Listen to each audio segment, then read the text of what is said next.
This episode is going to help to finally explain why it hurts more after leaving a relationship that you know was too painful to stay in.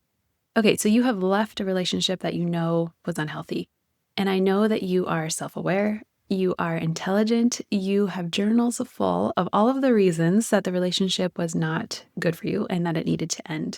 And yet you are so frustrated and confused as to how this could actually hurt more than when you were in something that you know logically was so painful. You might be asking yourself things like, why am I still crying over someone that I know drained me? Or why am I missing someone that I know was intentionally manipulating and confusing me? It's maddening because you're thinking, I'm smarter than this. So in this episode, it is my intention to help you understand why your pain feels so intense, even when you logically know that leaving was the right choice. I'm going to help you learn the difference between missing a person and withdrawing from an addictive emotional pattern. And I'm going to help you discover how to support your nervous system so that you can actually move through the pain that you're feeling instead of feeling so stuck in it. And at the end of the episode, I'm going to pull an oracle card, so stick around so that you can receive your message. This is a message that you can use to sit with this week as you contemplate where you are and ponder what you need next in your healing. I know that you really pride yourself on following logic and on sticking with something until you find a solution that makes sense. And I know that this specific issue of leaving a painful relationship because you know it was so painful, yet feeling such intense pain on the other side of it is just not adding up in your brain. It's not making logical sense. Logically, you know that he drained you. You know that he lied to you. You know that he kept you on the cycle of broken promises and spun you upside down and inside out on everything that you thought was real. And logically, it made sense to you before you left that leaving would really bring that relief and that peace and that clarity, which is why you left. Yet now it feels like you are spending a lot of your time, the majority of your time, crawling out of your skin. Your heart doesn't just hurt. It feels like something is missing and you're going to actually die without it. And you don't understand it. You don't understand what is happening inside when it doesn't make logical sense. Oftentimes when we are stuck in that, I can't make logic sense of this. I can't make logic sense of this. What we're experiencing with our feelings is really feeling like we're stuck in this cycle. We're crying and you're feeling that grief and that emptiness over and over again. It's like rivers of tears are coming out, but there's never a relief on the other side. There's never that I feel so good from that ugly cry. It's just kind of a perpetual ugly cry that you're stuck in. You're hovering on top of the emotion. And because you can't really get a handle around your emotions or around this grief or around this heartbreak that you're feeling, it's like you're second guessing all of the work that you've done. I'm sure you have spent years in therapy or coaching or doing retreats or other types of shadow work and trying to understand who you are, what makes you tick, your patterns. And maybe you thought you had a really good handle on that before this relationship. And now you're just watching yourself sort of crumble in these emotions. And it's making you second guess, did I actually even do anything? Am I totally reverting back to who I was 5, 10, 15 years ago or in childhood? And because those feelings are feeling really frustrating, you're like, okay, let me go back to this logic place, this analytical place. And you might be writing out the lists of the red flags and explaining the intermittent reinforcement of the trauma bond cycle and why that was addictive. Reminding yourself of all of these things, all of these reasons that you left and why it was so bad and why you shouldn't be feeling pain. And yet you still can't get them out of your head, right? There's still this pain that feels overwhelming and confusing. And that gap between what you know and what you feel or what you're doing feels extra intolerable because you are a woman who's really built her sense of self and in your identity on some level on being able to figure things out, on being able to depend on and rely on your logic. I bet in your business side of your life, you have really capitalized on your ability to think through problems, problem solve, analyze things, figure things out, stay determined to find the answer, and then eventually find the answer. That's a really useful skill in that side of your life. but it's not translating. Something's not translating here. And because you're stuck in this self-critical place of, I know I shouldn't be feeling this, but I'm feeling such pain. I know the relationship was bad. I shouldn't be feeling pain because why would I miss something or grieve something that was so painful? It's almost like you're staying stuck, drowning in that feeling. And that stuckness is affecting other parts of your life. Maybe you're noticing that at work you used to show up really sharp and productive and feeling really in control of your tasks and your day and your accomplishments and what you were doing, wrapping all of that up in time to still get your workout in and pick your kids up from school and function in the other part of your life as well. But now you might be just staring at your screen like, what the hell was I doing? Blanking out, not feeling as productive as you used to be. And maybe even it's gotten to the point where people are asking you what's going on. Like, are you okay? And that question in and of itself is like another opportunity for your self-critical part to come up because you hate being the one who is not okay. You are used to being the one who is holding it down, holding it together, leading everybody else. You're the one that people come to, not the one that is crumbling. So that's really got you feeling some sort of way about yourself and how you can't get yourself together. You can't get these emotions together, these emotions that you think you shouldn't even be feeling.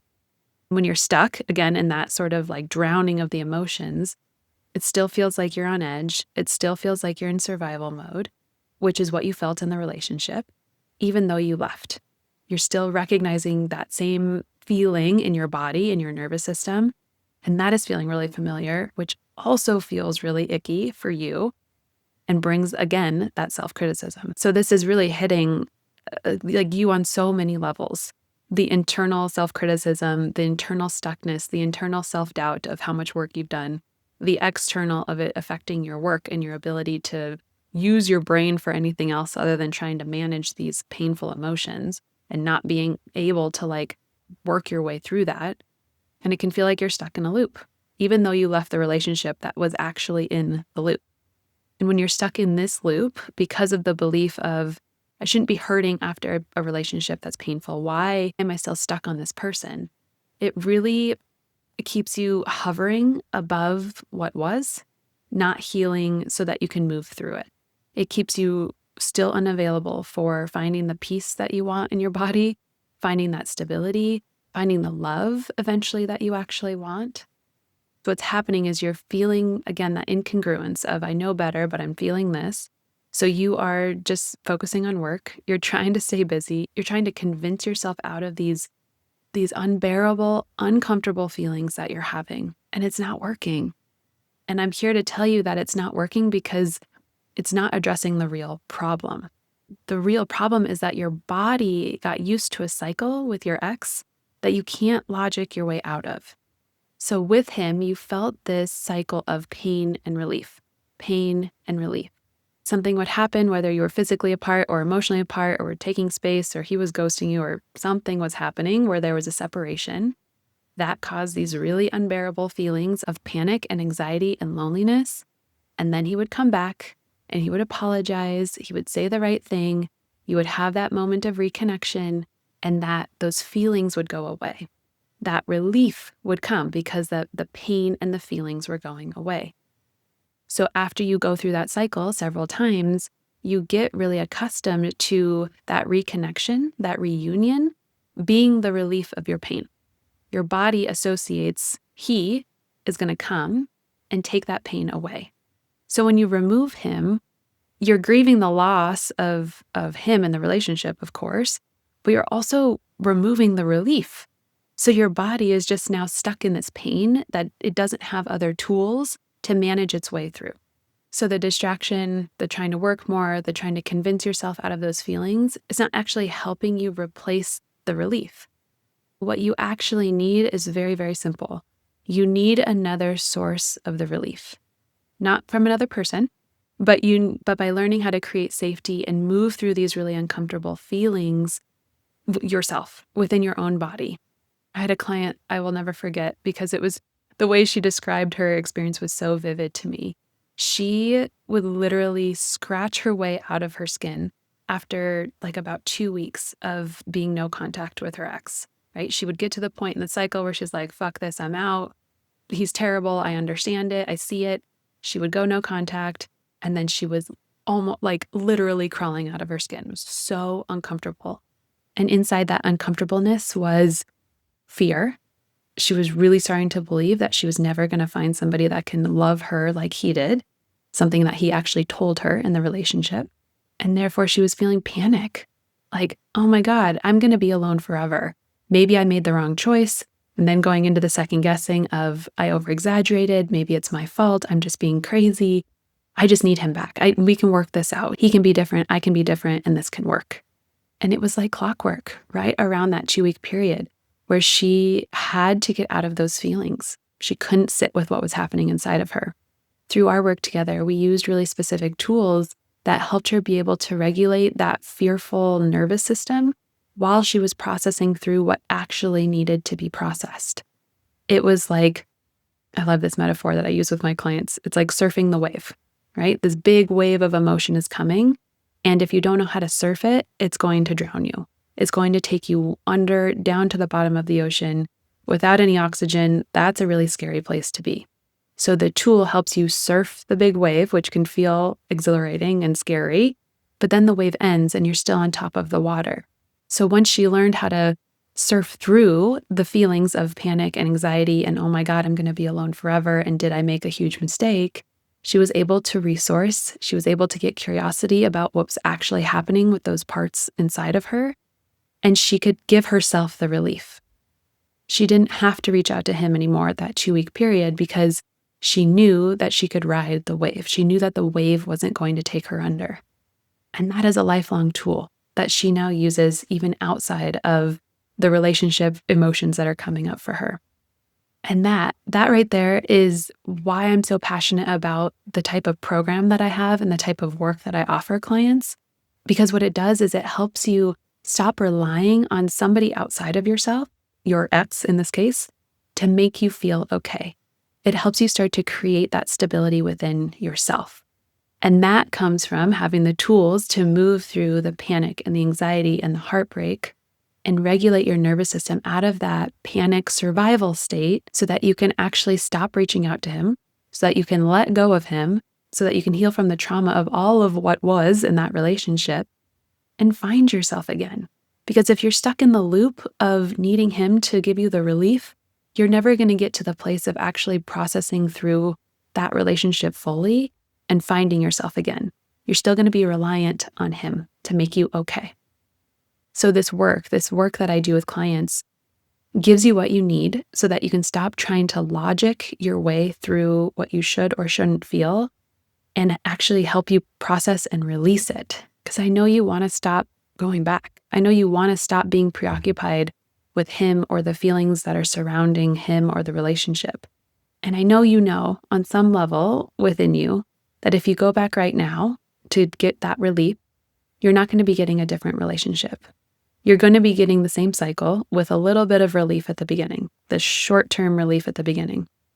So remind yourself that it is hurting so much right now because you have removed what your body got used to being your regulation source.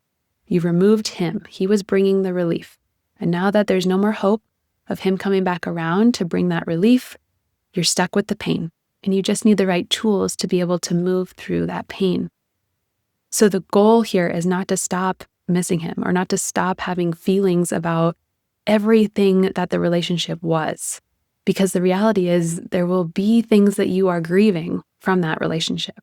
There will be a lot of duality that you have to hold between this was a good part of that relationship. This was a really abusive or really painful part. How do I make sense of this? How do I let myself miss the good things and release the bad things? The goal is actually to support your nervous system as you ride the waves of all of these different emotions that are coming up.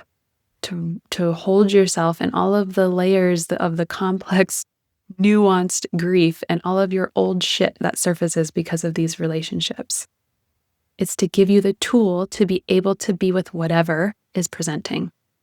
Clients of mine, when they come into session, they're usually feeling anything from deep emptiness and sadness and hopelessness and longing to feelings of rage and betrayal and anxiety and injustice. And they learn how to surf. They learn how to surf with whatever emotion is coming up so that they're not being reactive to their old patterning. So they're not being reactive to their old source of relief. And when they learn how to surf, they get through the uncomfortableness, they get through the intensity, and then they actually find clarity and peace and calm. They're training their nervous system to come back into that calm. And then they don't need to reach out to their ex. They don't need to find the calm from somewhere else. I can promise you with 100% certainty that there is a way for you to get through the pain that you're feeling, to make sense of why it hurts so bad, even though the relationship hurts so bad, and to be able to release that so that you're not feeling this way forever.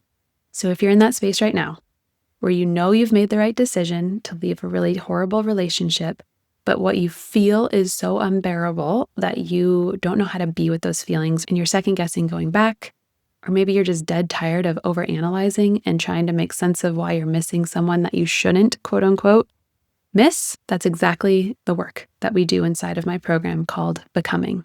I will help you be with all of the emotions that feel unbearable so that you don't just understand them, but you can actually get to the other side of the pain that you're in. I know you're ready to stop this cycle for good. I know you're ready to get out of this pain for good. So please go to the show notes. There's a link to schedule a free intro session where I will get a really good understanding of where you are, where you want to go, what's feeling the hardest for you. And then if we're aligned, I'm going to share about my Becoming program and how I can help support you in getting there. Because you don't just need more time for these feelings to go away. You need the right support to get through it. So go and book your spot on my calendar right now for that free intro session.